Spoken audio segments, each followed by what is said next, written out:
Don't forget to come out, support your Ephs as they take on Wesleyan in our last home game. Homecoming, 1 p.m. Watch it live on Ephs Sports. You can watch this week's episode of the Williams College Football Show at willienet.org. Go Ephs. Go Ephs.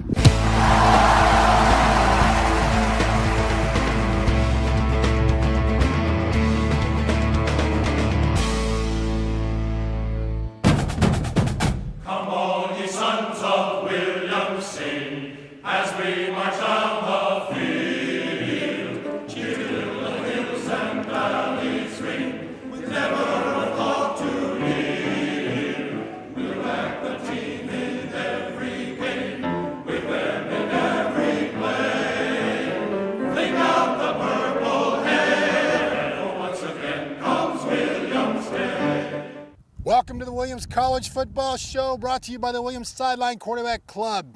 I'm your host, Malcolm Smith. On today's show, we'll take a look back at a tough Tufts game. We'll look ahead toward Little's reaction at homecoming against Wesleyan. And we'll talk to current student athletes John Marvan and Jamie Mazzacco. I'm here, as always, with Williams College head football coach Mark Raymond. Mark, we are glad you're here. Happy to be here, Malcolm. Thank you. We took the team to Tufts and came away on the short end, lost 41-20. Was it a long bus ride back? Absolutely. Everything about that day was long. We didn't got outplayed, got out coached, came back with a loss. Credit to Tufts. They beat us in all facets Saturday. Was there any facets of the game that you were pleased with? Not really.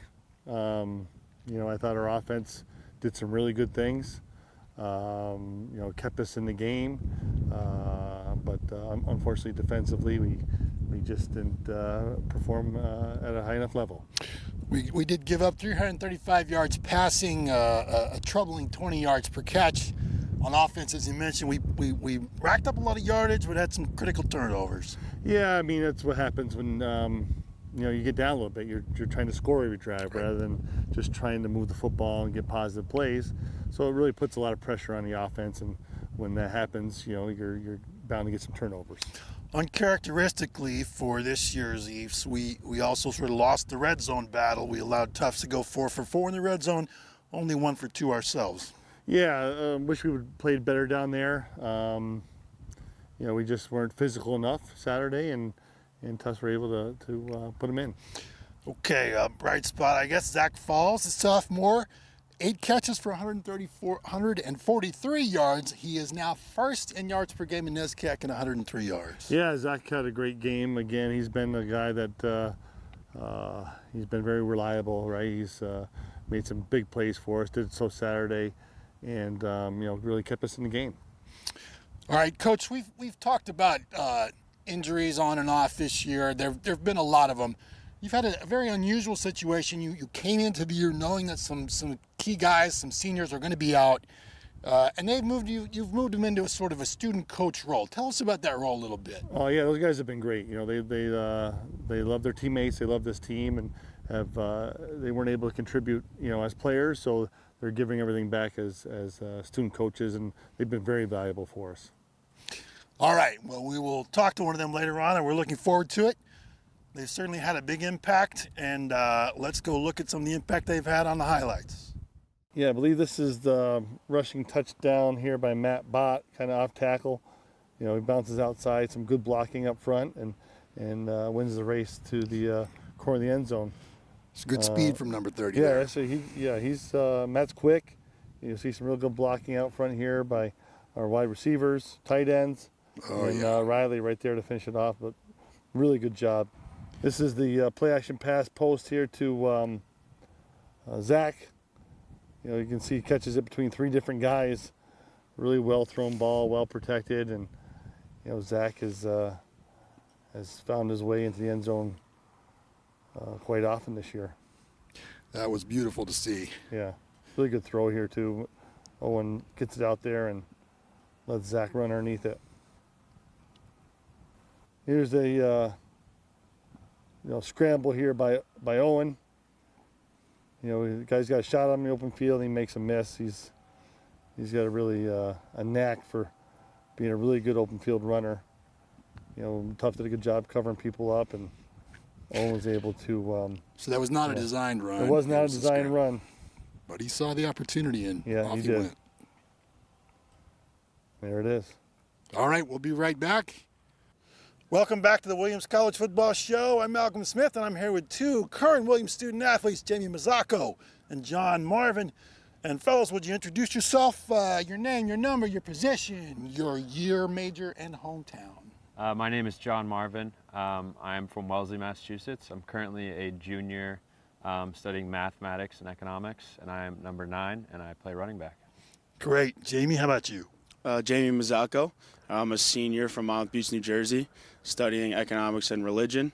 Former linebacker for the Ephs, number 33, but this year player coach, so taking on a different role, which is exciting.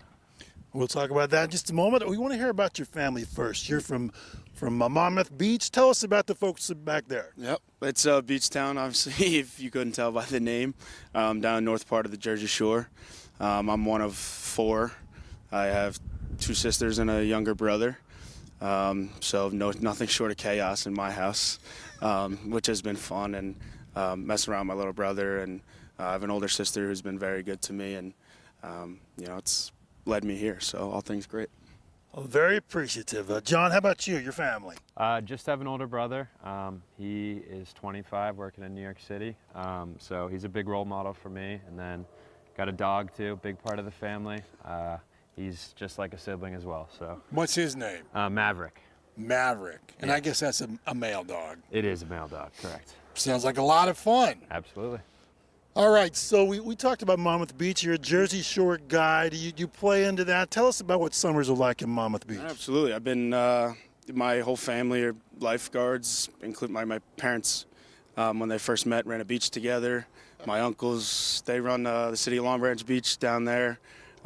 So, being on the beach all summer. My mom's a teacher, so summers are very valuable for her. She just gets to sit in a chair and let everybody run, as kids. And people have differing opinions about the Jersey Shore, whether they've been there or not. But I love it. It's part of who I am. It is who I am. And I encourage anyone who has any opinion about it to go, because that's when you truly experience it. Fantastic. I've been in it. It is a wonderful place. It's a beautiful place and a wonderful time. Now, you've taken a little different role this year with the team, as you said, the student coach role. Tell us, and you I'm sure you were looking forward to playing this year, but injury kept you out, and so you took on a different role. Yeah, unfortunately this spring, lifting injury on the spine, which isn't, as a 22-year-old male, is not something to play with.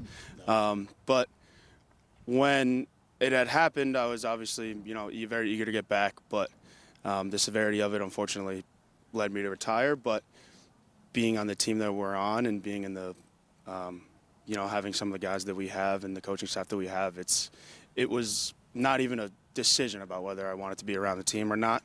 And I'm very fortunate for Coach Ray to, want me to be around. And this player coach role is, as I first put it, was Coach Miggs' assistant, because if you're around Williams football, Coach Miggs wears many hats, and all the help he can get is good for him. But to be somebody as a senior that I wish I had my freshman year, and kind of pushing people and giving them the right mindset, has been very rewarding. And I've had some good relationships with the freshmen right off the bat, and seeing the ins and outs of the coaching staff has opened up perspective on some of the things operationally that happen. You're quick to have opinions about things when you don't really know what's going on inside the walls. But when you do it, it gives you a different perspective, and it's been very good. Sounds like you've learned a lot and been really helpful. So John, you also have a special role with the team. You're a running back. You're also a liaison to the Williams Sideline Quarterback Club, which we appreciate. Tell us a little bit about that role. Yeah, I love the role. It's just I work with John Orris, a fellow teammate, to kind of communicate the needs of the team and give the Sideline Quarterback Club any information about kind of our preferences on how they can help us, and give them some feedback. And it's been, I think, excellent. I think it's really helped our program in great ways, and I love the role. I'm very thankful to be in it. We're thankful for it, and you and John have done a terrific job really helping integrate the needs of the team into our thinking every meetings. We thank you for that. You're also a two-sport athlete here, at least have been. Lacrosse and football have both been part of your activity so far. Correct. Yeah, I've played lacrosse all my life, and last year made the decision to play again here, which was awesome. I mean, it was a lot of work. There really was no off season, kind of jumping into the preseason of lacrosse once football ended.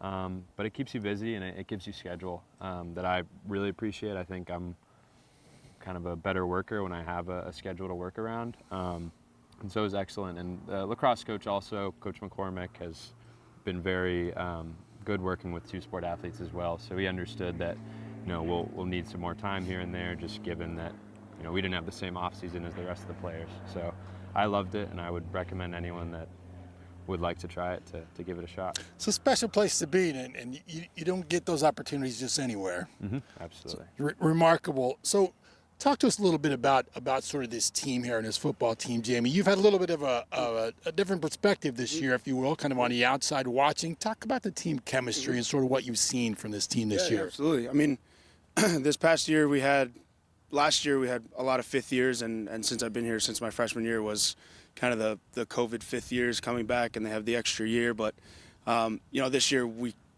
from the transition from last year to this year, we graduated technically 2 classes. And that was a large fifth-year class, and that was a large senior class. So originally it felt like our team was cut in half in the spring because we had the rest of my fellow juniors at the time go abroad. And I think that having Jack Wallace and I were the 2 that stayed back that didn't go abroad, having the 2 younger classes and then the 2 of us kind of meshed in immediately. And we were up early for lifts, which we hadn't done in a couple years. And it kind of forced us to, buy in. And since I've been here, the off seasons have gotten tougher and tougher, but we've also gotten more disciplined over the years. And it was amazing to see, honestly, because some years we didn't necessarily have the buy-in that we had in the spring.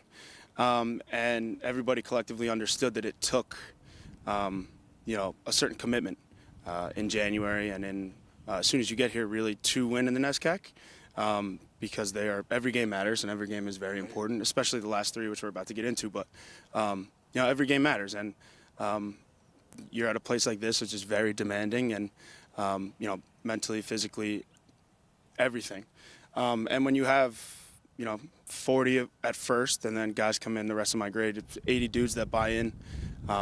You create something truly special, and you create a brotherhood, and you create people that you can rely on for anything, in an environment like Williams and an environment like Williams football, where it does get challenging, and it's hard at times, but we're all here for each other, and we all are working towards the same thing, and we laugh, we have fun, and that's truly the most important part about us is that we know that this is hard, and we know that this takes a certain level of commitment and effort, and you need to have fun also because you need to be rewarded and stuff like that. And I think that part of it, being able to have fun with each other and being able to, tease a little bit and have fun and joke and, it really brings us all together, and it's a tight-knit group. It certainly is. And John, you're, of course, an intimate part of it this year. A lot of guys showed up with injuries. A lot of guys got injured early on. Mm-hmm. You've been healthy all year, I'm glad to say. Thank God. But it's really been talk about the next man up philosophy and how that's worked this year. Yeah, I mean, I think, like Jamie said, it's such a tight brotherhood, and we've all been working this offseason like crazy. Everybody's kind of chomping at the bits to get out there, and when they get the chance, I mean, everybody's went out there and performed. And I think that's just a testament to the hard work that everybody's put in throughout the off season, and also if you have someone stepping in a role, say next to you, they're supporting him just like it was the person in front of them. And I think that just speaks to the tight-knit nature of the team itself, and I think that's really, really powerful and why we've had success that we've had this year. It's really been remarkable, considering what you guys have overcome. It's just impressive to watch. Now, let's have a little bit of fun here. You guys are football players. You're also a lacrosse player. But if you were a baseball player, John, what would your walk-up song be, do you think? I'd say probably Fireworks by Katy Perry. Oh, Because it would either be spectacular and they'd be shooting up fireworks everywhere, or it would just blow up in my face and not be good. So a man willing to take some risks. Yeah. I'd say I like something that. along those lines. Jamie, how about you? Your walk-up song. So, walk-up song is only the first couple seconds of the song, or you get to pick a couple seconds. I think the beginning of "Sweet Escape" by Gwen Stefani. It's uplifting, and it's something that guys, even I played here, guys, the first couple seconds get fired up for it. So I get fired up for it. I think that, yeah. I'm getting fired up just listening to you guys talking about this. This is great. You mentioned the lighter side and keeping guys laughing in the locker room. Who's the funniest guy in the locker room? we got a couple comedians in the locker room. I will say that. First couple that come up, Rowan Stenson. I'm sure he's been a popular answer for you. 6'5" redhead. I mean, that's comical in and of itself. He's one of my best friends. So, like I said, teasing and stuff. That's cool. We also have a couple freshmen that have cracked a couple jokes too. So, Brant Bickford up there, Will DeMarco. Don't tell him I said that yet, but yeah. You're on TV. You know that, right? I do. So yeah, we have a lot of fun.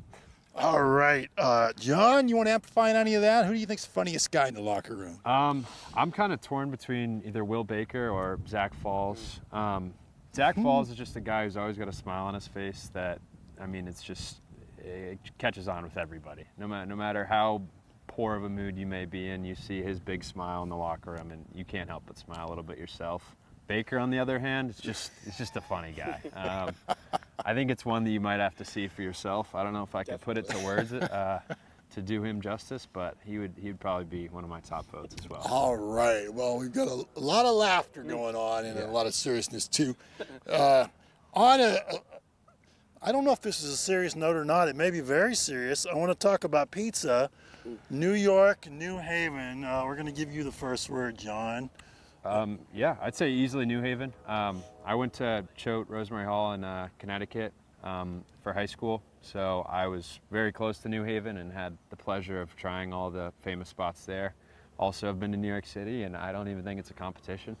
Might be a problematic statement for some, but I'd be happy to argue it. Speaking of problematic, Jamie, you have a problem with that? Absolutely. I think, not a competition is a bit of a problematic statement. We can debate it, and there's been long debates. I'm from New Jersey, obviously, so I would say New York. I have also been in New Haven. I've had some pizza, and I will say it is very, very similar. I think it depends on style, but I would say New York, just because if I don't, some people are going to be upset. So. We don't want that. All right, so New York pizza, but guys, if we could go to any restaurant anywhere, where would we go? John, we'll start with you. Oh, God. It's a great question. I don't have one necessarily, like a name of a restaurant necessarily in mind, but I would say maybe something up on like a ski mountain, I think, with some nice view, maybe a nice steak up there. I'm sure there's plenty of spots you can get that done, but... I'm getting hungry. Yeah, exactly. You've been to John Henry's at Jiminy yet? I have not. We might have to get that done before you go. I think that's a good idea. All right, Jamie, how about you? Any restaurant anywhere, where would we go? I really want to go to Carbone. Carbone's been something that I've heard a lot about. I'm moving to New York City upon graduation, so I'm very excited to explore the food there. But Carbone is definitely at the top of my list right now. A lot of hype around it, so I want to see what it's about. I hear it's fantastic. I doubt you'll be disappointed. Speaking of never being disappointed, let's talk about vacations. The most fun summer vacation that you've ever had. And where'd you go? What'd you do, Jamie? So summer vacations, I don't know that I've had very many. I've, like John, played lacrosse my whole life. So summer lacrosse was summer lacrosse. And having one of four, summers are crazy. But I did recently just go to Europe to go see a lot of my friends that were studying abroad. I went to Florence, I went to Madrid, I went to Rome, we went to the south of France. So it was a little 16-week spring break this spring that I had a lot of fun and saw a lot of beautiful places. That sounds wonderful, and it's silly to ask a boy from the Jersey Shore what he does in the summer. That was a foolish question, but you played it very well. John, how about you? You're not from the Jersey Shore. The best vacation you've ever had. Where'd you go? What'd you do? Similar to Jamie, actually. 2 summers ago, I was fortunate enough to go on a trip to Europe with my family. first we started in Amalfi Coast for a few days, which was absolutely beautiful, and then went to the south of France for a few days, and then finished off in Germany, where we got to see a Euros game of soccer, which was really interesting. Yeah. All right, you guys have a lot of fun. Yeah, it was awesome. You have a lot of fun. Now, speaking of all that fun you're having, let's talk about finals when they come up. Would you rather have a final project or a final paper? Jamie, you want to start? So I would say paper. That might be controversial. That might be not the most popular answer. That's just because with a final paper, I have the keys to the truck and I'm driving it, and ultimately I determine my fate with that. In a project, I don't know that that's necessarily true.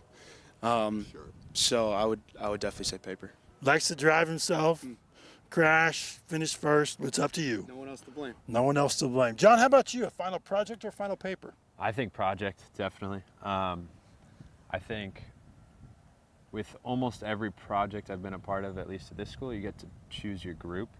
So I think you have the aspect of the driver's seat in that essence. And then I think just the work of a project tends to be easier than writing a paper. I mean, that's also just, I'm not a big writer myself, so I prefer to stay away from any and all writing.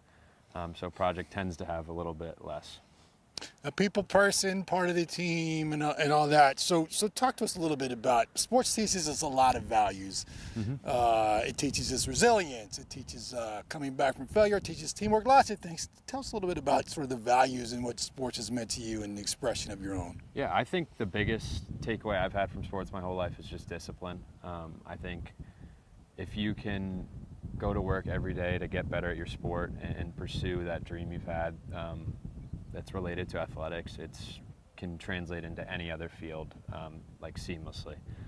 So just having discipline to go do the work when you really don't want to, or you're not feeling good, or you're tired, but just getting it done regardless is a life lesson that is invaluable. It's like truly just the greatest thing that you can do, and I think that like it is built very strongly through sports itself. So discipline will take you many wonderful places. Jamie, how about you? The values that sports teaches you. In a single word, it's sacrifice. There is no shortcut to success. There are things that you're going to have to sacrifice. There are, some things that you'll see and some of your buddies will be able to do that you won't. And it certainly takes a commitment that is tunnel vision, and especially in football, to where if you put in the work, it shows, and if you don't, it also shows. So, sacrificing some of those things, and also, buying into a team and sacrificing yourself for the greater good, right? There is something to say about, going to work, not necessarily for the reward of yourself, but for the reward of your brother or for the person next to you. And when, in the example of women's football, when 80 dudes all buy into the same commitment and all make the same sacrifices, then you get to see a season like we've had, a successful one. Very successful. You guys have Little 3 play coming up. What does that mean to you, another Little 3 round? That is it. Those are the goals that we set in the beginning of the year. In a unique schedule where every game is divisional and every game matters the same. It's you put these last two at the forefront. It's Williams Amherst. It's why you come here. Amherst, the biggest little game in America. That is tradition. That is what football is built around. And regardless of what happens, the first 7 games of the season, you get a shot at Wes at home, and then you get a shot at Amherst at their place. Like that is, it doesn't matter what happened the last 7. We got the next 2 coming up, and it's the most important one. It's our last 2.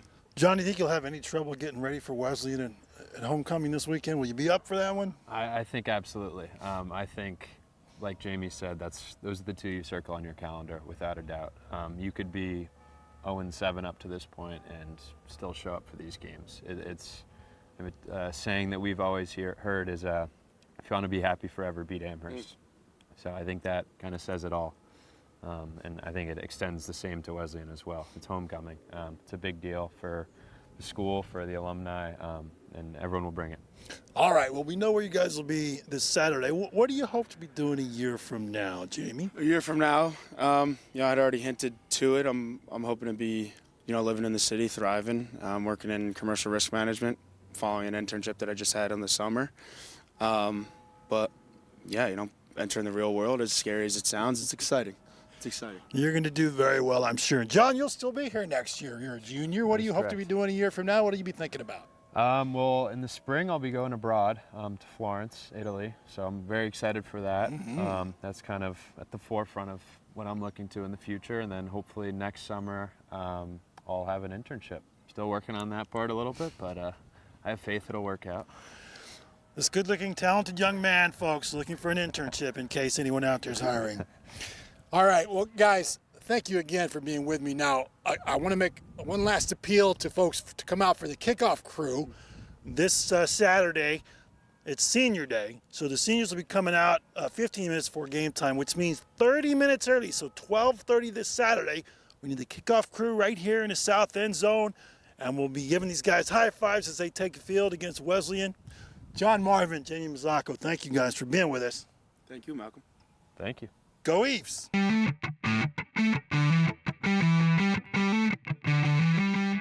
Welcome back to the Williams College Football Show. I'm Malcolm Smith here with Coach Raymond, and we're going to talk about the homecoming game this Saturday at 1 p.m. kickoff right here at Farley-Lamb. A special plea to kids, parents, alumni. We're going to have the Kickoff Crew out here again in the southeast end zone. This time we're going to meet at 12:30. That's a half hour before game time, a half hour before kickoff, because it's senior day. The seniors will be coming out one at a time, running on the field, and they're going to run through the Kickoff Crew. Coach, are you excited about senior day? Yeah, absolutely. I mean, it's bittersweet, right? Because you don't want to, see some guys go. We had a great group of seniors. This has been an incredible group, not only as players but leaders and student athletes here. They're a special group, and it'll be great to send them off on Saturday. They certainly are. It's really a remarkable crew. They come into the Little 3 competition now 5-2, the same record that Wesleyan has. And let's talk about the Cardinals. It's Little 3 time. They've had, like Williams, they've had some missteps this year, but if you can't get up for Little 3, you can't get up. Yeah, I'm not worried about that. Our guys will be ready to go, and so will they, and it'll be a heck of a game, I'm sure. Wesleyan defeated Amherst last week on Saturday, 31-21. Now they were down 21-17 at halftime, but held the Mammoth scoreless the second half. Yeah, they're very good on defense. They're tough to score on. They're aggressive, physical, and you're going to have to work for every yard. All right, they are, as you say, the second-ranked defense in the conference. They rank, thankfully, first against the run, second against the pass. How do we move the ball against that? Yeah, we're going to have to be more physical than them. We're going to have to compete for balls in the air. So, our guys will be ready. They have sort of what I would characterize as a swarming defense. When you look at the statistical leaders in the conference, you don't see Wesleyan defenders pop up much, and yet the team is one of the premier defenses in the conference. Yeah, I mean, they're very aggressive. Their safeties are involved. Corners are involved. They're just really good on all three fronts of the defense. Offensively, they also have the second best passing attack in NESCAC, led by junior quarterback number 11, Matt Fitzsimons. Slightly ahead of Luke Curzon from Hamilton as the best passer in the conference. His primary targets, wide receivers number 6, Dante Kelly, who's second in the NESCAC at 90 yards a game, and Blake Newcomb, number 81, who's fourth at 79 yards. How do we hold those guys in check? Yeah, we're just going to have to, we're going to have to play better than we have been, that's for sure. But we're going to have to get some pressure on the quarterback and just be disciplined in pass defense. All right, well, it's time for Little 3 action. And again, please come out, kids, be part of the Kickoff Crew. 30 minutes early this time, 12:30 p.m. right here in the south end zone. We're going to welcome the seniors onto the field. Coach, good luck in Little 3 and get Wesleyan. You get it. Thank you. All right, go Ephs. Come on, ye sons of William, sing as we march down the field.